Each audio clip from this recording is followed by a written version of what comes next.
Welcome students. इस video में हम लोग कैलकुलेट करने जा रहे हैं mode through which we can calculate the central tendency. It is one of the central tendency.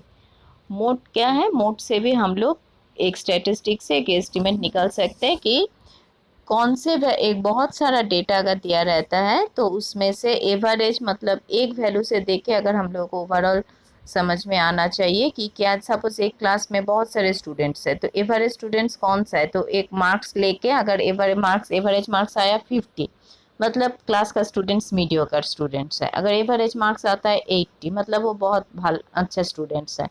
अगर एवरेज मार्क्स आया 30 मतलब वो एकदम लोएस्ट ग्रेड का स्टूडेंट्स है। तो इस तरीके से मोड क्या होता है? मोड से एक वैल्यू हम लोग लेते हैं तो उस वैल्यू से हम लोग ओवरऑल सबका जो जो डेटा कलेक्ट होता है तो उसका एक एस्टिमेट वैल्यू हम लोग निकाल सकते हैं। ठीक है, अब कैसे मोड को कैलकुलेशन करते हैं देखें। तो पहले देखते हैं कि मोड कैसे डिस्क्रीट वैल्यू में कैलकुलेट करना है। डिस्क्रीट वैल्यू में मतलब जिसका फ्रीक्वेंसी नहीं दिया है। फ्रीक्वेंसी मतलब कितना कितना करके है वो तो हम लोग जानते हैं। डिस्क्रीट वैल्यू मतलब सिर्फ वैल्यू यहाँ पे दिया गया है। ठीक है, अगर बहुत सारा वैल्यू दिया गया है उसका मोड अगर निकालना होता है तो पहले हम लोग को क्या करना पड़ेगा कि यहाँ पे जो जो वैल्यू दिया है उसको एक ऑर्डर में अरेंज करो। ऑर्डर मतलब आइदर असेंडिंग ऑर्डर या फिर डिसेंडिंग ऑर्डर, क्योंकि एक वैल्यू एक से ज़्यादा बार हो सकता है ना। सपोज मार्क्स तो सबका बहुत सारे स्टूडेंट्स को 50 भी मिला है, बहुत सारे स्टूडेंट्स को 65 भी मिला है। सेम मार्क्स तो बहुत सारे स्टूडेंट्स को मिला है, तो कितना को मिला है देखने के लिए तो वही तो है फ्रीक्वेंसी ना कि सेम मार्क्स कितने स्टूडेंट्स को मिलता है। तो पहले हम लोगों को क्या करना है, जो भी वैल्यू तुम लोगों को देगा उसको एक ऑर्डर में अरेंज कर लोगे। इन जनरल हम लोग असेंडिंग ऑर्डर में अरेंज करते हैं। तो यहाँ पे देखो जो वैल्यू दिया है उसको पहले हम एक ऑर्डर में अरेंज कर लिए। ठीक है, जितना वैल्यू अब सब वैल्यू आया कि नहीं तुम लोग यहाँ पे काउंट करके देख लोगे कि 1 2 3 4 5 6 करके कितना हुआ, और तुम लोग आफ्टर अरेंजमेंट में उतना वैल्यू आया कि नहीं देख लोगे, नहीं तो कोई एक छूट जाएगा। ठीक है, हुआ। अब क्या करना है, अब इसका फ्रीक्वेंसी निकालना है। फ्रीक्वेंसी निकालना है मतलब 3 कितना टाइम्स है, 2 टाइम्स है। ये लिखने की जरूरत नहीं है, तुम लोग देखो। 6 कितना है, 6 है 1 टाइम्स। 9 कितना है 1 टाइम्स। 15 कितना है 15 है 3 टाइम्स। फिर आता है 27। 27 कितना है 27 है 2 टाइम्स। 37 है 2 टाइम्स। 48 है 1 टाइम्स। ठीक है, तो ये पहले एक जगह पे लिख लेना कि कौन सा किसका। तो 3 2 टाइम्स है मतलब 3 का फ्रीक्वेंसी 2 है। 6 1 टाइम्स है मतलब 6 का फ्रीक्वेंसी 1 है। 9 1 टाइम्स है 1 फ्रीक्वेंसी है। अब इसका after arrangement we have to find out the frequency of each discrete number. Discrete number मतलब हर एक इंडिविजुअल नंबर कितना टाइम उसको रिपीटेशन हुआ है, तो वही फ्रीक्वेंसी है।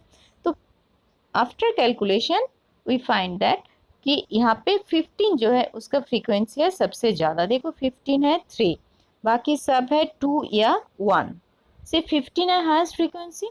तो जो हाईएस्ट फ्रीक्वेंसी वाला नंबर है वही है उस डेटा सेट का मोड। क्लियर? यहाँ पे 15 है 3 टाइम्स तो वो हाईएस्ट है, बाकी सब है 2 टाइम्स या 1 टाइम्स। तो here 15 occurs maximum number of times, hence mode of the data is 15। मतलब जो नंबर सबसे ज़्यादा टाइम्स रिपीट होगा तो वो होता है उसका मोड। ठीक है, अब यहाँ पे देखो एक और एग्जांपल है। यहाँ पे इसको अरेंज आफ्टर अरेंजमेंट हम लोग क्या मिला, 4 है 3 टाइम्स।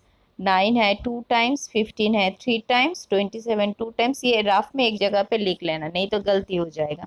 37 है 1 टाइम्स। ठीक है, अब यहाँ पे देखो मैक्सिमम 3 और 2 तो है फ्रीक्वेंसी। 4 भी है 3 टाइम्स। देखो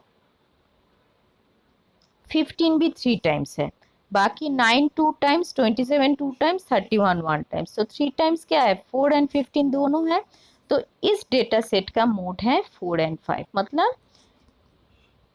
in a given data set there may exist more than one mode value। ये नहीं है कि मोड एक ही होगा, एक से ज़्यादा भी मोड हो सकता है। मतलब हाईएस्ट फ्रीक्वेंसी वाला अगर एक से ज़्यादा वैल्यू रहता है तो सब वैल्यू मिलके सब वैल्यू ही मोड में आता है। तो यहाँ पे 4 एंड 15 दोनों ही 3 टाइम्स करके है, ठीक है। तो दोनों, तो इस डेटा सेट का मोड क्या है, 4 एंड 5। इसको क्या बोले जाते हैं, 2 mode value known as bimodal, 3 mode value trimodal, 4 and more mode value उसको मल्टी मॉडल बोले जाते हैं, ठीक है। और ये तो सिंगल मोड वैल्यू है। वह मतलब ये बात नहीं है कि एक ही मोड होगा, एक से ज़्यादा भी मोड हो सकता है, ये बात दिमाग में रखना। तो ये हुआ हम लोगों का डिस्क्रीट फ्रीक्वेंसी। मतलब अगर विदाउट क्लास इंटरवल फ्रीक्वेंसी अगर डेटा को हम लोगों को मिल जाए तो हाईएस्ट फ्रीक्वेंसी जो डेटा है वही होता है उस डेटा सेट का मोड। क्लियर। अब देखते हैं कि क्लास इंटरवल दिया रहता है तो कैसे निकाला जाए।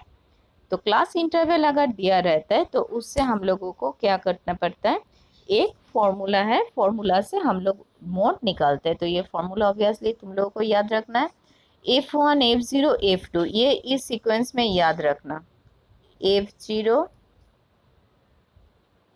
F1 F2 इस सीक्वेंस में याद रखना, ठीक है।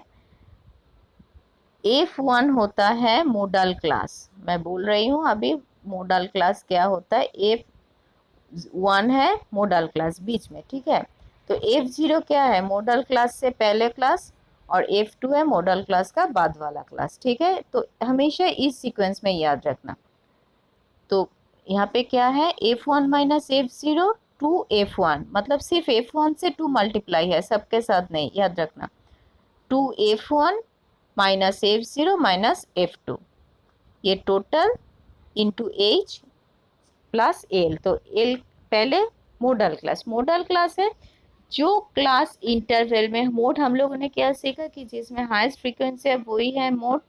तो जिस क्लास इंटरवल में हाईएस्ट फ्रीक्वेंसी है वो होता है मॉडल क्लास। तो यहाँ पे देखो, यहाँ पे जो गिवन डेटा है हाईएस्ट फ्रीक्वेंसी, तो ये तो है क्लास इंटरवल, और ये है फ्रीक्वेंसी 5 12 8 15। तो हाईएस्ट क्लास कौन सा फ्रीक्वेंसी वाला क्लास, ये है हाईएस्ट फ्रीक्वेंसी वाला क्लास 20 एंड 30, ठीक है। तो ये 20 एंड 30 ये है मॉडल क्लास, ठीक है। तो मॉडल क्लास क्या है, class with highest frequency. Clear. L है लोअर लिमिट, मतलब इस क्लास का लोअर लिमिट 20, तो एल क्या है 20। H is the class size of the class interval, class size किस तरह है, upper limit minus lower limit. F1 अभी क्या बोले कि F1 है फ्रीक्वेंसी ऑफ मॉडल क्लास, तो F1 है 12। F0 F1 से पहले आता है, मतलब preceding frequency of model class, तो क्या होगा 5, मतलब मॉडल क्लास से आगे। तो जो मॉडल क्लास है वो बीच वाला, मतलब F1, F0 उसके आगे, F2 है उसका बाद में, तो F2 है सक्सेडिंग, सक्सेडिंग मतलब 8 उसके बाद का मॉडल क्लास, ठीक है। तो हमेशा क्या करोगे, तो हाईएस्ट फ्रीक्वेंसी वाला क्लास लोगे तो मैक्सिमम फ्रीक्वेंसी 12, मॉडल क्लास है 20 30। तो ये वैल्यू लिख लेना, ये वैल्यू नहीं लिखोगे तो मार्क्स काट जाएगा, ठीक है। तो ये वैल्यू लिख लेना, F1 है 12 frequency of model class, F0 है उसके पहले वाला फ्रीक्वेंसी 5, F2 है उसके बाद वाला फ्रीक्वेंसी 8 इंटू एच। अब यहाँ पे वैल्यू बिठा दो, एल है लोअर लिमिट। अब इसमें जो F1 माइनस F2 वैल्यू बिठा के आफ्टर कैलकुलेशन वी गेट कि मोड है ये। तो एल को छोड़ दोगे कैलकुलेशन में, आसान प्रोसेस मैं बोल रही हूँ, एल को 20 तक, इसको ये तो इंडिविजुअल है इसको अलग ही रख दोगे। तो इस साइड में कैलकुलेट करके जो आएगा उसको एल के साथ प्लस कर दोगे तो आसान होगा, क्योंकि इसके साथ प्लस करके फिर डिवाइड करोगे तो बहुत बड़ा हो जाएगा, ठीक है। तो एल जो है उसको छोड़ के जो वैल्यू आता है उसको रख देना, राइट साइड में जो है उसको कैलकुलेशन करते करते एकदम नीचे तक आना, जो होगा उसके साथ एल प्लस कर देना, तो उससे आसानी से कर सकोगे, ठीक है। तो ये है मोड, मोड कैलकुलेशन बहुत इजी है, सिर्फ ये F0 F1 F2 याद रखना, और 10 102 ये याद रखना सीक्वेंस इसका, ठीक है।